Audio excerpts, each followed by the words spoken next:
Welcome. We're so glad you're here with us for today's Harper Lecture. The Harper Lecture series began in 1979 with Hannah Holborn Gray speaking in San Francisco. As the need for critical thought remains apparent in all areas of life, we proudly continue this signature program to bring you stimulating conversations and fresh ideas. Our UChicago community is a global one, and we are thrilled that technology can help us stay connected to one another. As you enjoy today's lecture, please note the following items. Your camera and video will be off. However, we encourage you to ask questions. Please use the Q&A box at the bottom of your screen to ask a question at any time during the talk. Closed captions are available by clicking the box at the bottom of your screen. Click Show Subtitles to enable this feature. If you're having trouble with audio or video, please try shutting down programs in the background, or you can dial in from your phone. Thank you once more for joining us. We couldn't do this without you.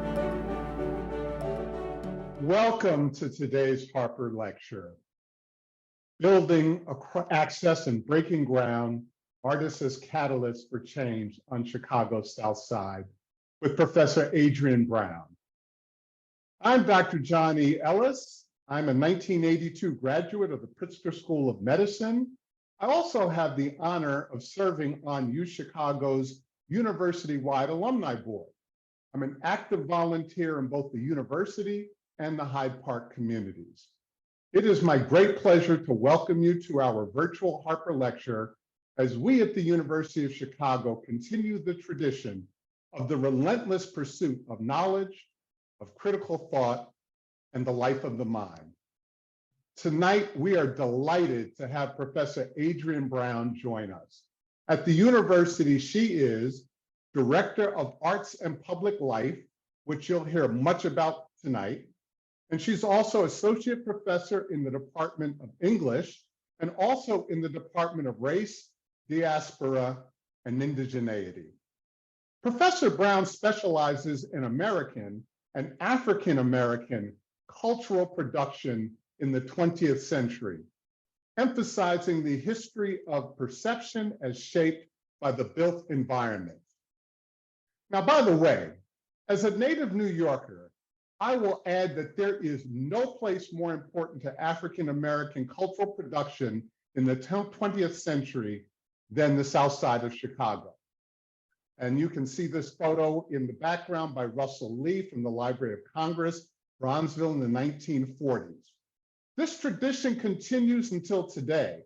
Just witness this wonderful article you can see in the screen share that is in this month's Harper Bazaar, which focuses on the ecosystem of African American arts in the city of Chicago.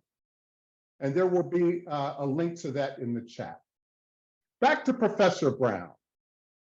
Along with Valerie Smith, she co-edited the volume Race and Real Estate, published by Oxford University Press in 2015.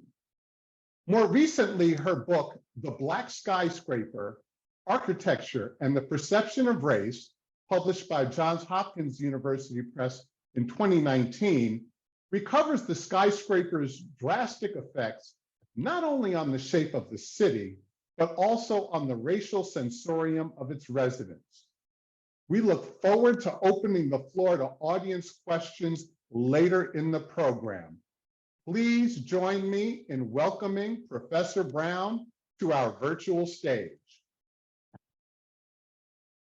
Thanks, John, for that amazing introduction. John has been such a supporter of arts and public life over the years, and I could think of no one better to open this event, so I really appreciate that. Let me also say thank you to the university for the invitation to speak with you today. Thanks to all of you in the virtual arena who took time out to attend. I know December is very busy.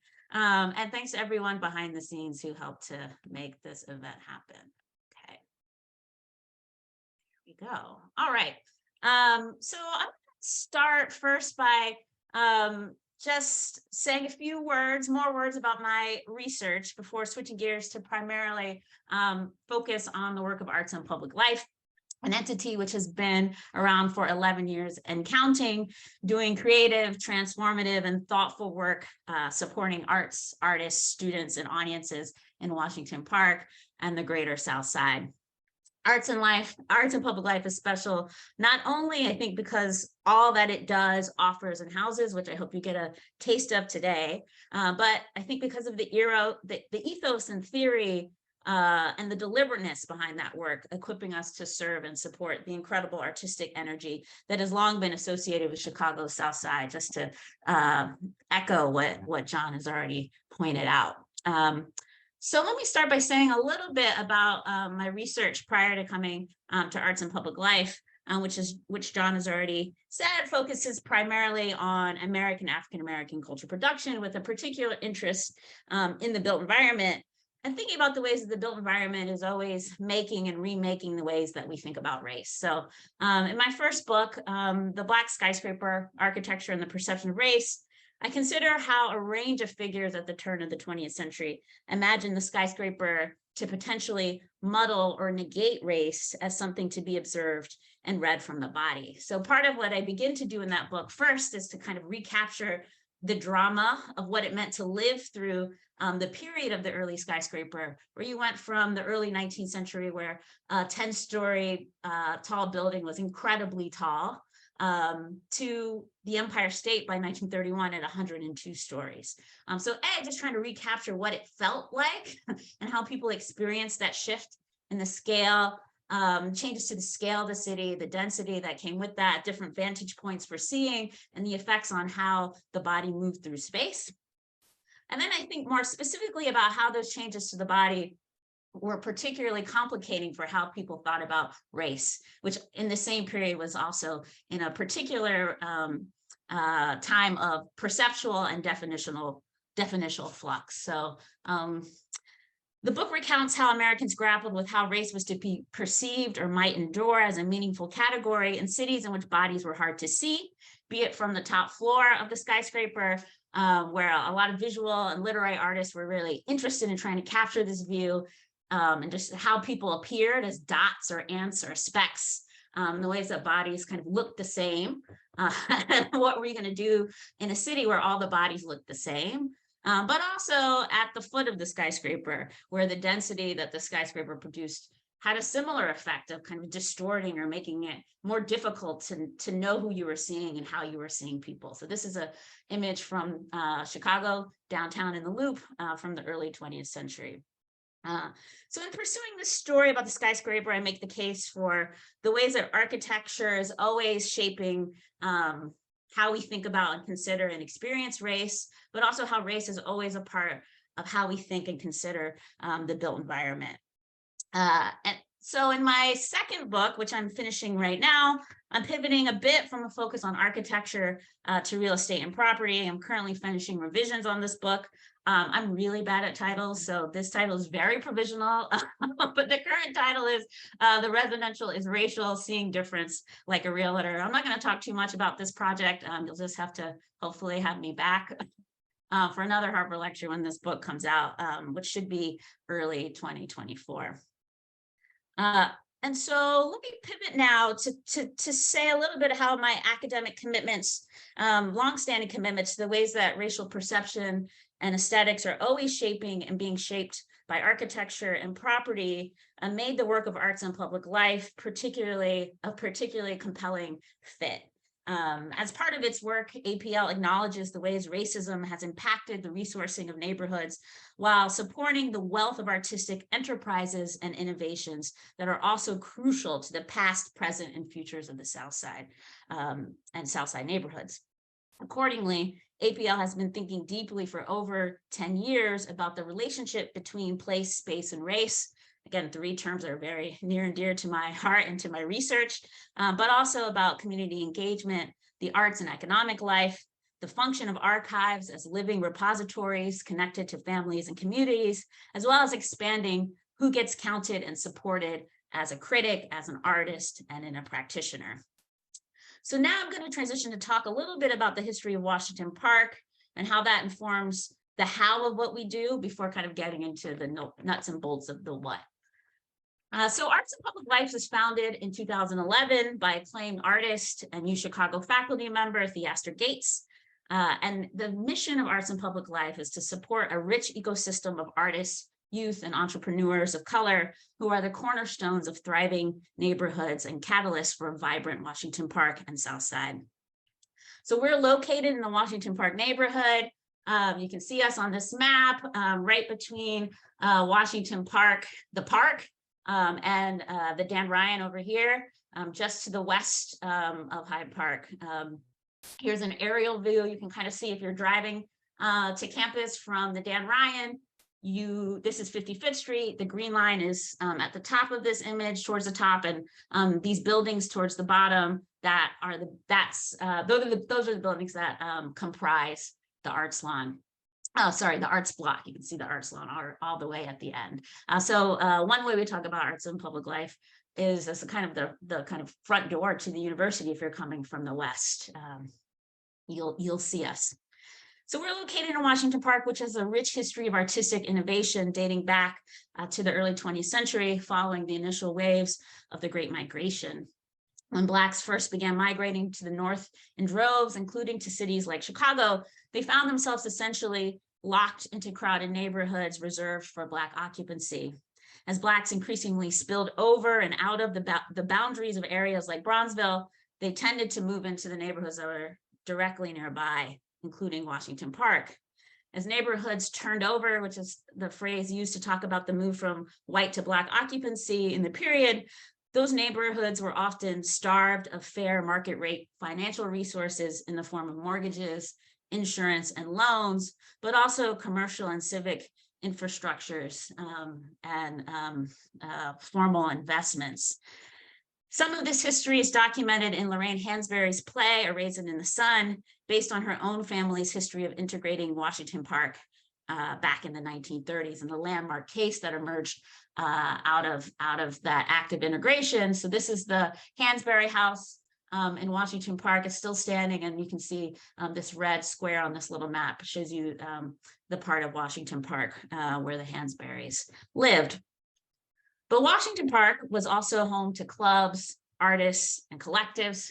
For instance, previously located on the imprint of the current Arts Block was the Rum Boogie Cafe, opened in 1942, owned by Charlie Glenn and boxing champion Joe Louis. Washington Park was and remains a vibrant place to live, but it has also experienced decades of disinvestment and population loss, fueled by policies of redlining and its long-term consequences. The creation of the Arts Block is not a new intervention in Washington Park, but a continuation of the economic and artistic life long central to this location. And I think this is really crucial to understand about arts and public life and how we think about our work. That Washington Park is not empty space. There are people living there who have lived there for a very long time. There's a rich tradition of arts, and we are coming in the wake of that rich tradition as a hub and a platform for continuing that rich tradition into the present and into the future. So why is it important that for the University of Chicago to support arts in Washington Park and the greater South Side? I get this question from time to time, and I have a few answers. First, because these are the neighborhoods the university belongs to and is part of. And for much of the university's history, ignoring its relationship to the neighborhoods to which it belongs has caused great damage, not only to the neighborhoods that it surrounds, but to the university itself, which lost out on decades of exchange, knowledge building, and partnership in those moments when it did neglect its neighbors. The university, I think, still has progress to make in trust building in the communities it joins, but I think arts and public life is one of many steps towards rethinking what partnership can look like. Second, you don't get good and innovative art at the University of Chicago by hoarding it, by extracting it, by concentrating it on campus. One of the university's greatest strengths is its location, surrounded by some of the richest and most historically significant cultural districts in the world, as John already pointed out. I just want to second that, how true that is. The University of Chicago is one node of this larger, incredible artistic infrastructure on the South Side. So how do we incubate, accelerate, retain, and preserve this immense artistic talent on the South Side so it remains accessible to and for everyone on the South Side? So let me now talk a little bit about the philosophy behind what we do, our values, that I think you'll see undergirding the what of what we do. So I'll begin with these 6 values. One, we center our APL's programs and projects are designed primarily by, with, and for participants, audiences, and artists of color. Washington Park is a neighborhood primarily comprised of residents of color. We're serving Washington Park and the Greater South Side, so we're always keeping in mind, what do local audiences want to see? What will make them come in the doors? How can we serve the vibrant artistic life in Washington Park and the South Side? And our programs are designed to reflect and represent that life. We aim to do things with intention and thought. Getting it right means taking your time to have broad and wide and sometimes difficult conversations, developing trust with our partners so we can best empower and support their vision. We are good neighbors. We act as good neighbors. We trust build. We bring people into the process. We co-create because equity is based in exchange. Our relationships with community partners are our greatest and most cherished assets. So we know we have a successful partnership when we move past one program or one collaboration. We want to build long-term and sustainable relationships where people think about APL as a home and a site of resources that they can use time and time again. We build access and break ground, which you might recognize from the name of this talk. We mean that both literally and figuratively. We redevelop unused or underutilized space to construct new venues that are centered around public access and gathering. But we also do this figuratively, again, in terms of the kind of relationships and access we're hoping to build in excess of our physical spaces.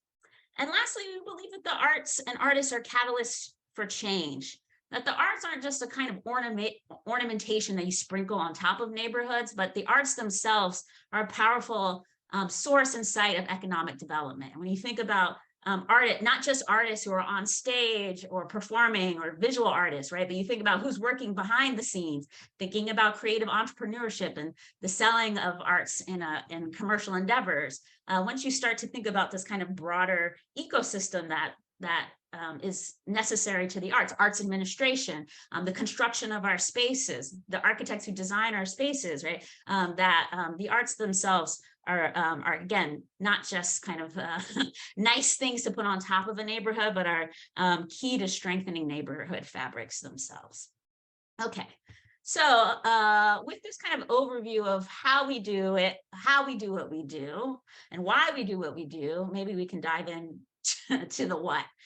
So one way I like to talk about arts and public life is to kind of highlight the ways we work to serve the full life cycle of the artistic and creative process. So starting from incubating talent through education programs, through accelerating artistic and entrepreneurial practices for established artists who are looking to kind of scale up and think about what's next in their careers and in their practices, presenting work in creative ways, with gathering being an important part of activating artistic work and dialogue with community through our programs and through exhibition space.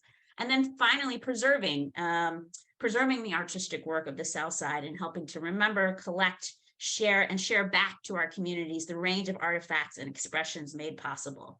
And I should have had another arrow, just kind of started connecting preservation back to incubating, because this really is a life cycle. And our education students are often thinking about preservation and how to reactivate and learn from the past. So I'm going to walk through our programs and offerings kind of in this order of incubation, accelerating, presenting, and preserving. And I'll start with education.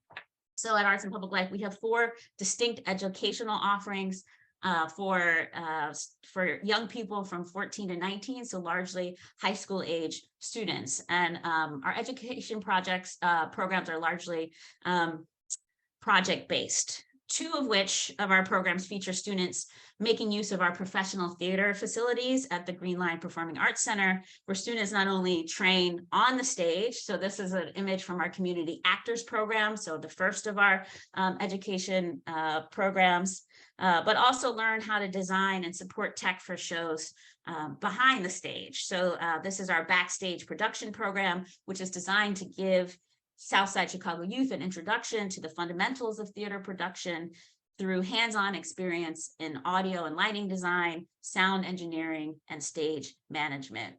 So we also hire students to run our events.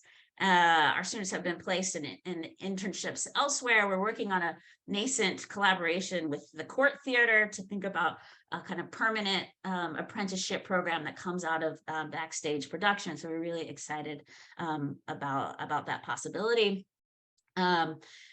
We have the Teen Arts Council, which is made up of a group of student leaders who collaborate with arts and public life around providing opportunities for their peers to engage with the arts. So again, we're interested in artistic production, but also how to support this whole ecosystem of the arts, both what's happening on stage, what's happening behind stage, who's thinking about planning and producing the art spaces of the future. And so we're thinking about that as well in our education programs.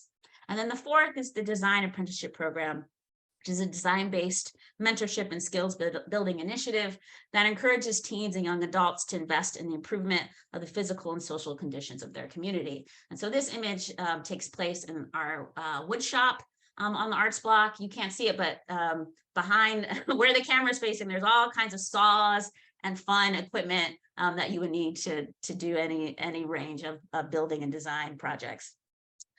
So for DAP, which is the kind of shorthand for Design Apprenticeship Program, our students are working with local clients and trying to solve problems through design.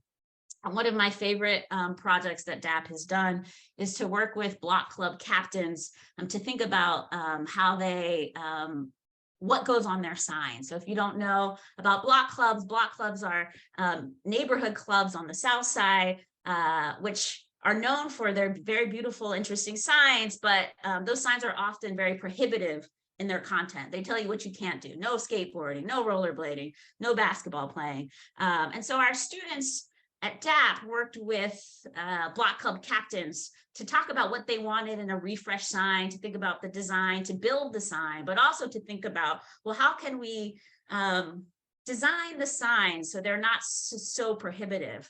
And how can they be inclusive and welcoming to our young people, and thinking about a different way of approaching the signs.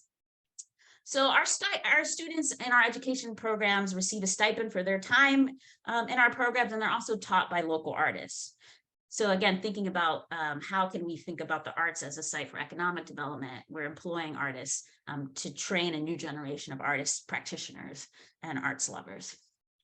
So I'm going to move on to talk a little bit about our residencies, which is part of the accelerating part of the artistic life cycle. So in addition to hiring local artists to teach our high school students, we offer 3 versions of residencies and fellowships that support a variety of artistic practices and modalities for our local artists. So one of our longest running programs is our artist in residency programs, often shortened to AIRS as a shorthand, which is co-sponsored by the Center for the Study of Race, Politics, and Culture on the UChicago campus. And this past summer, we celebrated 10 years of the program, which has supported over 35 individual artists whose work examines themes relevant to Southside communities. And we're so proud of our heirs. Many of them have had amazing, vibrant, successful careers. I would take another 20 minutes to go through their resumes. Unlike many other residencies whose perk is like, take our residency so you can go into the woods and commune with yourself and be away from the world, be out of the city to be working on your practice in isolation. The gambit of our residency is to say to local artists, hey, you don't have to leave to do great art. You can stay in Chicago, you can be in the city, and in fact, maybe embed even deeper through this residency in a specific neighborhood to produce engaged work. And I think John, the Harper's Bazaar article that John showed is really heartening, that Chicago is getting its contemporary due as a hub for artists, because we've seen it with our heirs that the impulse is to go to the coast, to go to New York, to go to LA, to go to Berlin as the next stage in your career. And part of what our residency is meant to do is to help artists stay in Chicago so we can kind of continue to build the strong artistic legacy that has always been here. So in their 10-month paid residency, artists are giving studio space on the arts block. This is one of our studios. They're given materials, stipends, they have access to the library, and they're put in touch with students, staff, and faculty to advise them on their research and practice. And I think that's another thing that makes our program really special, that artists come, they want to learn about the history of Washington Park, they want to engage DOVA or art history faculty to come do studio visits and crits. They want classroom visits with students, that we can work. Because of our co-sponsorship with the CSRPC, they are also tapped into the resources of the university, making it a really, I think, a fruitful and productive residency for our artists. At the end of their time in the program, they mount a show in our gallery space. We often have cohorts of 3, so we'll remount their work in the gallery space at the end of their residency.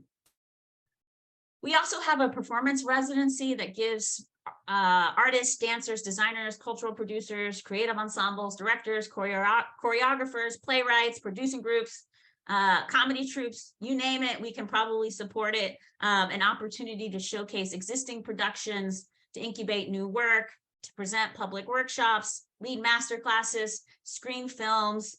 They can really think about the ways that they want to engage the public in programming at the Green Line Performing Arts Center, which is a space we opened in 2019. Here's a shot from the outside. I want to give you a view from the inside in our Black Box Theater. And we also have a separate rehearsal space, the Joan Harris Theater. We have a beautiful green room backstage. So we can support a real range of performance in the space. This year, we are piloting a new performance residency model where we have multiple performers in residence who are programming our space. And the groups range from dance collectives and jazz ensembles to comedy troupes and filmmakers. So you can learn more about our performance residents online. Come see them in action. They're really amazing. Lastly, we are committed to not only incubating artistic talent in the form of painters, sculptors, playwrights, and musicians, but also entrepreneurs who expand our understanding of creative design practices into commercial endeavors. So we've long supported local vendors through our longstanding Vends and Vibes market, which we're revamping and relaunching this summer. So come vend and vibe with us. And from that experience of supporting local vendors, we launched in 2019 the L1 Creative Entrepreneurship Fellowship. So the fellowship is intended for ready to scale small business owners who have already developed a customer base and a product line that is relevant to Southside consumers. So it's not like Shark Tank. You can't just come with an idea. You have to have a product already and a consumer base. And the opportunity is perfect for folks who are looking to kind of scale up, take their business to the next level. This is an image of our 3 inaugural fellows, who I'll say more about in a second, inside our retail shop. This is the outside of the retail shop. We call the program L1 because the retail store is housed in the first L train station of the whole system, built in the late 19th century. There is a running and working Green Line station right across the street. And we work with the CTA to rehab and open this train station, which had been closed for several years. So the L1 is supported and receives mentorship from the urban planning and social impact arm of the Silver Room, which is a business that's been operating for over 20 years, as well as resources and opportunities for collaboration with UChicago's Polsky Center for Entrepreneurship and Innovation. So in terms of, they get access to that mentoring experience, and they also get access to the retail shop. Here's another view from inside the shop. So we launched our program at the beginning of COVID, which caused some challenges, but we've had incredible successes with our 3 inaugural fellows, Peter Gowana, Tiffany Joy, and Andrea Polk. And you can come to L1 and shop. They'll be in residence at the retail store till the end of December, and then we're going to welcome a new cohort of L1 fellows. So let me move on to programming and exhibitions, how we present work, the work of gathering that we do on the block. We offer numerous public programs on the Arts Block, all of which are entirely free to attend. We don't charge a dime for anything that we do on the block, which I think allows people to come and enjoy our offerings and participate without any financial barriers. Our most long-standing public series is First Monday Jazz.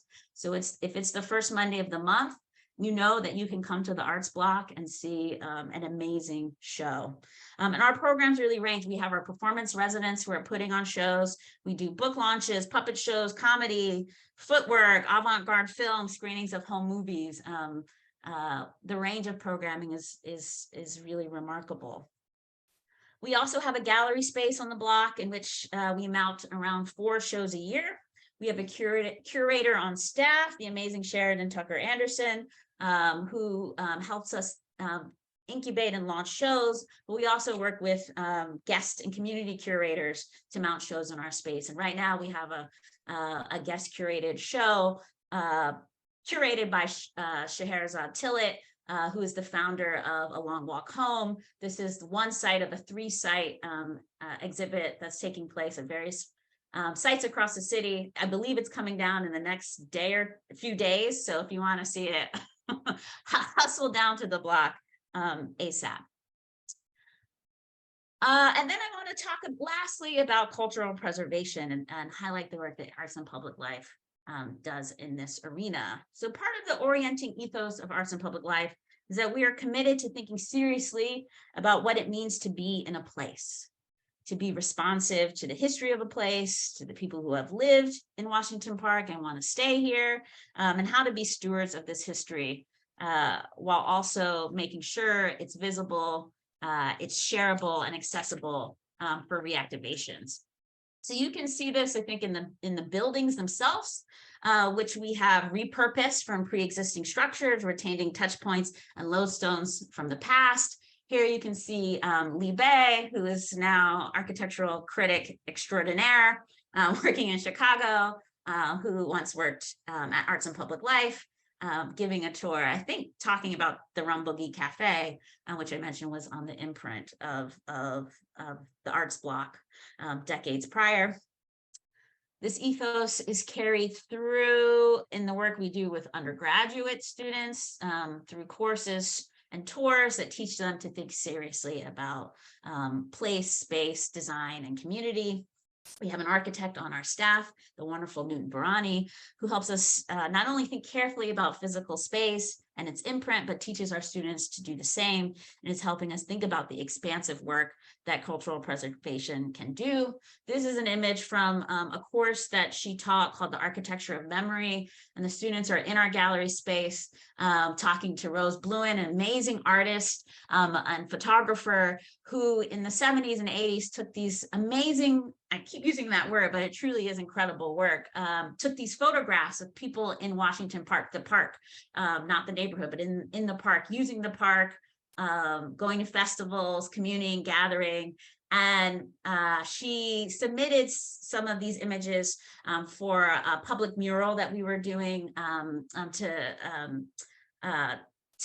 decorate the fences of a space that was under construction. We got to know Rose and learned that there were thousands of images that she had taken across the 70s and 80s. And we helped to mount a show with Rose featuring and highlighting those images. A few you can see in the background of this exhibit. And Rose, that was a very successful show. Got a lot of press coverage for Rose and her work. She's now working with Haymarket Press to publish a book of her images. So look out for Rose Bluen's incredible book to come. And so this was an opportunity for undergraduate students at the University of Chicago to engage Rose and think about her work as a preserver of memory through her photography. We also have key holders, community groups that have keys to our space, where we're helping to preserve past and emerging cultural groups and entities. One of our key holders in the Washington Park Camera Club. So they use our space to convene, hold meetings. And we also collaborated on an exhibition that they held in our flex space upstairs. And then I also want to talk about the Southside Home Movie Project, a project that is actually older than Arts and Public Life, but it moved under the umbrella of Arts and Public Life in 2019. So Southside Home Movie Project launched in 2005 under the directorship of Jacqueline Stewart, who is my predecessor at Arts and Public Life, and now the director of the Academy Museum in LA. Southside Home Movie Project, I already said this, joined APL in 2019, and they work to collect, preserve, digitize, exhibit, and research amateur home movies made by residents of Chicago's South Side. The Southside Home Movie Project Vault currently houses over 600 film reels from 33 Southside families and counting, and our digital archive has expanded to over 12 terabytes of data.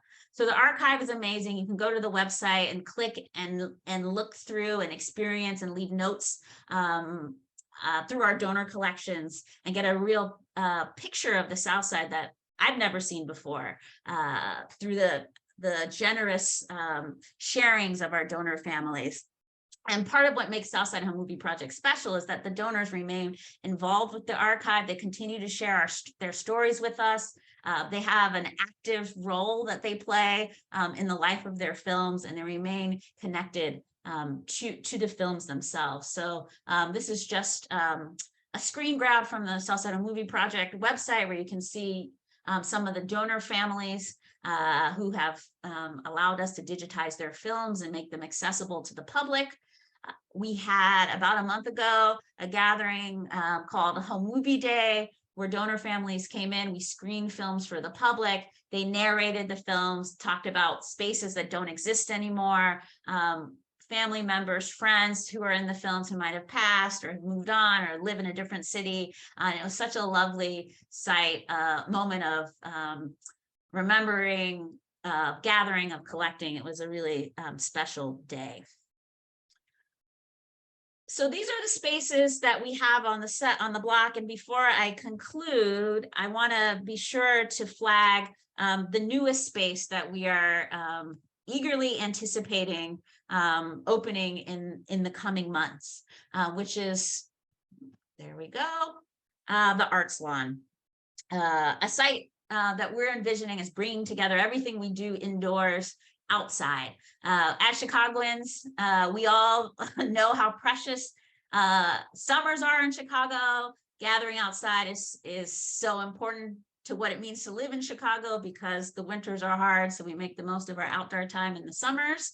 And during COVID, we relearned that lesson about how valuable and important outdoor space is to gathering, to helping people feel safe to gather, and also to think about our connection to the earth, and to think about sustainable practices, ecological practices, and where those intersect and overlap with arts practices.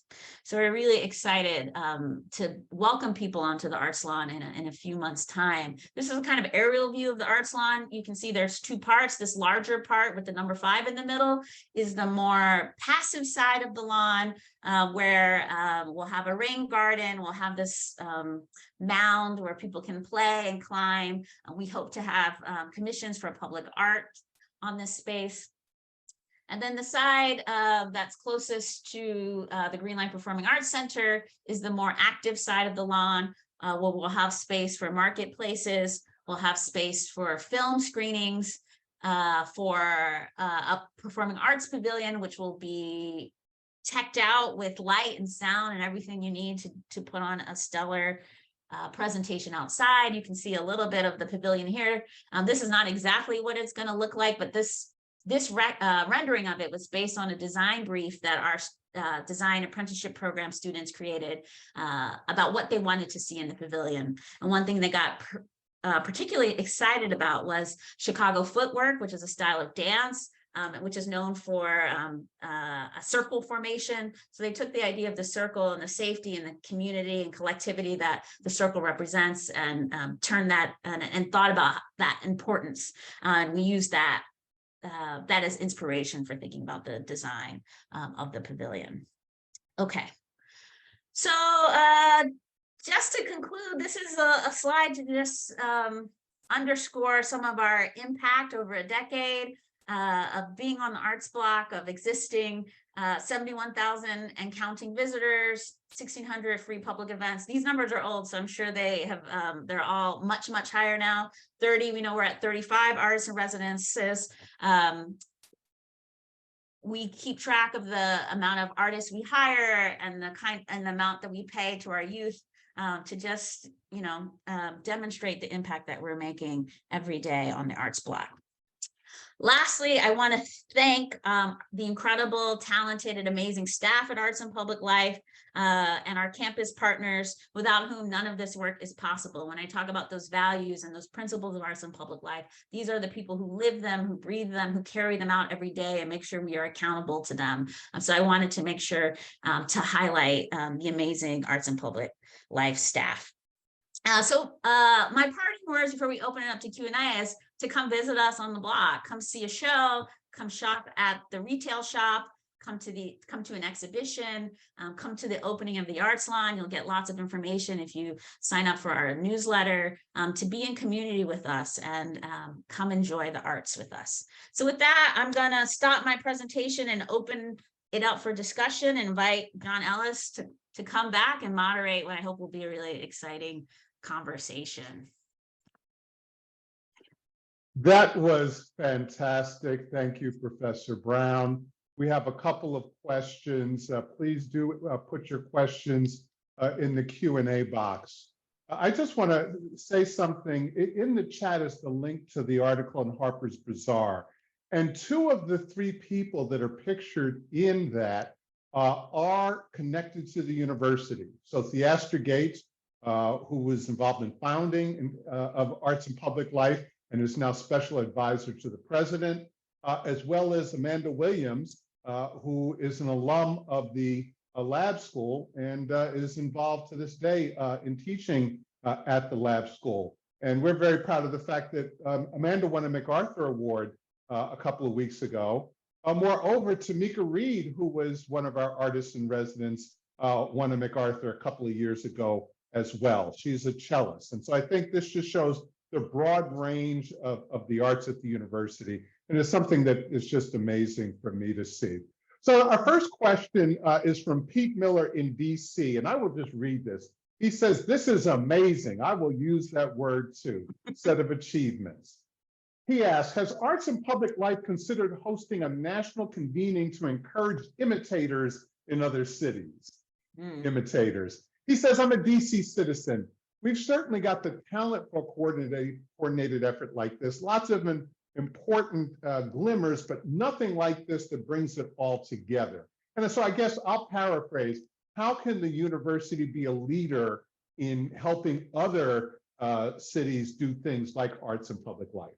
Yeah, it's a really good question, and one we've been talking a bit about at Arts and Public Life, and trying to think about what does it mean to bring an Arts and Public Life to every block, to every neighborhood. And I think what we wouldn't do is just kind of take our model and plop it down in other places. What we would do is think about how those values that I highlighted at the beginning of the talk, right? What does it mean to be responsive to place, to co-create, to be intentional, to bring people along into the process of anything you're going to build or create or construct from the start, how to think about a center or initiative that programs with people but doesn't necessarily program for or on top of people, how to think about the arts as a place not for intensifying gentrification, but for helping people who live in a neighborhood stay put and enjoy the arts that we're accelerating and incubating and preserving. So I think that those values could be used to guide what Arts and Public Life would look like in individual neighborhoods, and the needs might be radically different, right? Maybe there's less of a need for an exhibition space, and maybe there's more of a need for a kind of literacy and writing, whatever it might look like on the local level. That's really exciting to me, is how you could apply these values and get very different versions of Arts and Public Life based on the history of the arts in a specific neighborhood, and based on what people who live there want to see now. But I do think there's something to the theory and to the ethos that could be imported, and we could think with local organizations that are doing incredible work across cities in the US, but I think also around the world. We also have all these amazing global centers at UChicago. What would it mean to think about to gather Arts and Public Life with arts organizations who are thinking about the local in a global context, right? So yes, I think that is a really exciting prospect and would love to think about it more. I like this big thinking. I'm going to put a couple of questions together in some ways. One question is, this project sounds so incredible. How do students in the university connect to programs such as attending performance and gallery shows? And I would ask, I remember before the pandemic, students would come over for study hours on the arts block, et cetera. So how does that change coming out of the pandemic? And then there's this more general question is, what's the ongoing relationship between APL and UChicago, which I think we heard some about, but perhaps you want to elaborate on that.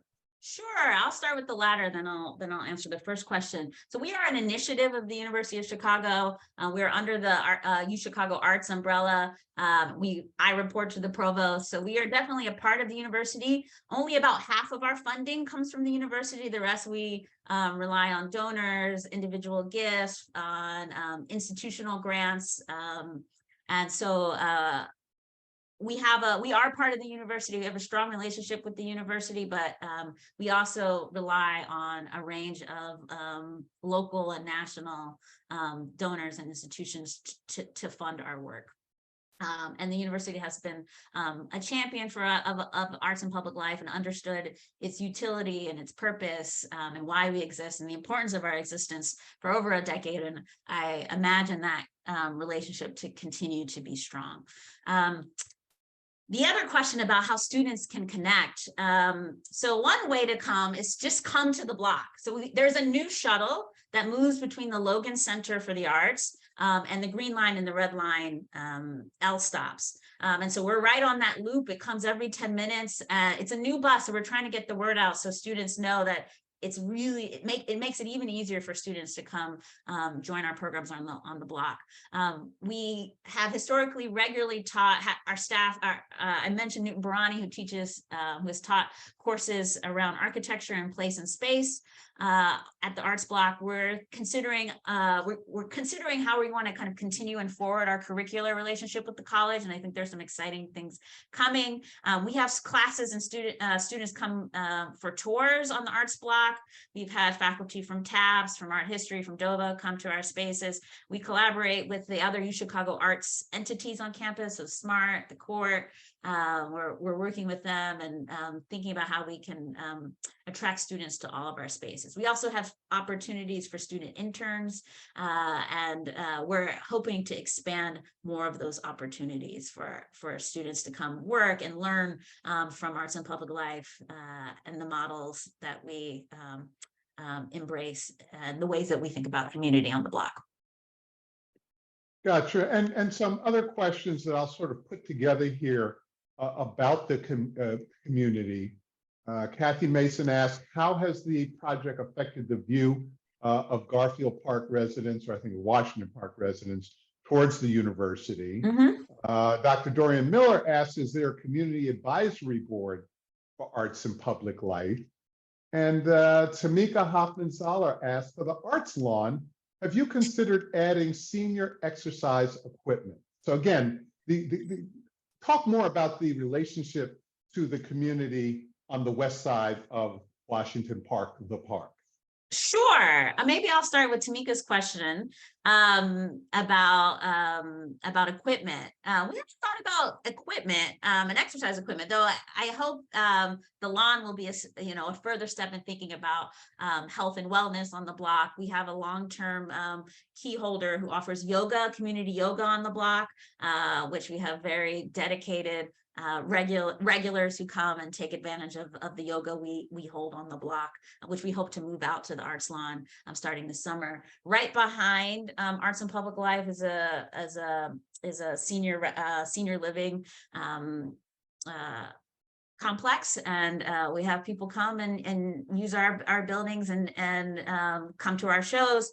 Committed Knitters, which is one of our key holder programs, where we have several older women in Washington Park, very young at heart, who come and gather and use our space every Wednesday. It's jumping in the Arts Incubator building because they're knitting and being in community and teaching each other, and it's an amazing experience. So I think there are more opportunities to serve the older, the senior population in Washington Park. And if you have thoughts, send them our way. Okay, I'm going to try to follow. I know there were 3 questions. Oh, Dorian's question. Yeah, Hi, Community Dorian. Advisory Board. There is not at the moment, but we have started to convene a group of staff at Arts and Public Life to think about what it would look like, and to make a recommendation about moving forward. So currently we're studying models for other groups that have advisory boards.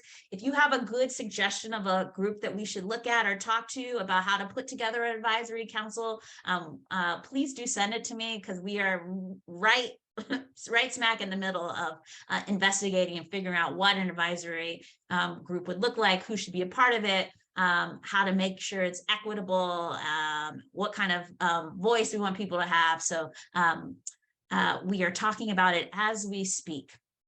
And then, this question from Kathy about how the project has affected local residents and the way they think about UC.